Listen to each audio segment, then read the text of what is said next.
টি-20 বিশ্বকাপে আজ থেকে শুরু হচ্ছে সুপার 8 পর্ব। বাংলাদেশের নামবে একদিন বাদে।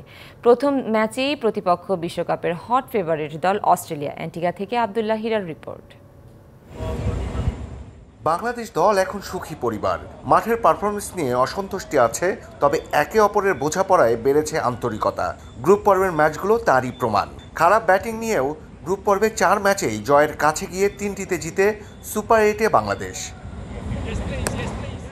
ম্যাচ ভেন্যুতে ফ্লাড লাইটে গা গরমের অনুশীলন। সকালের অনুশীলনটা বাতিল হয় খারাপ আবহাওয়ায়। অ্যান্টিগার এই ভেন্যুতে এবারের বিশ্বকাপে হয়েছে 4 ম্যাচ। আগে ব্যাট করা দলগুলো খেই হারিয়েছে খুব।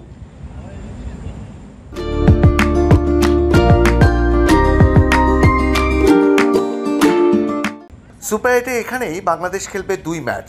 দুটিতেই অস্ট্রেলিয়া ভারতের মতো প্রতিপক্ষ, তাই শুধু বোলিং দিয়ে এবার পার পাওয়া কঠিন। শান্ত লিটনদের ব্যাটে রান আসতেই হবে। শান্ত গেল 4 ম্যাচে করেছেই মোটে 26 রান। দলে এ নিয়ে একরকম অস্বস্তি রয়েছে, তবে মোটেও আস্থা কমেনি ব্যাটারদের ওপর। আর চয়েসও তো নেই, বদলিয়ে কাকে নিবে পুষিয়ে নিতে। এবারের বিশ্বকাপে টপ ব্যাটারদের নিয়ে সমালোচনা হচ্ছে খুব। তবু গ্রুপ পর্বে 3 ম্যাচ জিতে এবার খেলতে যাচ্ছে সুপার 8, যেখানে শ্রীলঙ্কা পাকিস্তানের মতো দলও সুপার 8-এ উঠতে পারেনি। সেখানে বাংলাদেশ একটা দল হয়ে খেলার ফলেই সম্ভবত এবার খেলছে সুপার 8। তাই সুপার 8-এ বাঘা বাঘা দলের বিপক্ষে বাংলাদেশ দলকে অনুপ্রেরণা দেওয়া হতে পারে সবচেয়ে বড় ইতিবাচক ব্যাপার। Abdullah Hira, DBC news, sir Vivian Richard stadium, Antigua.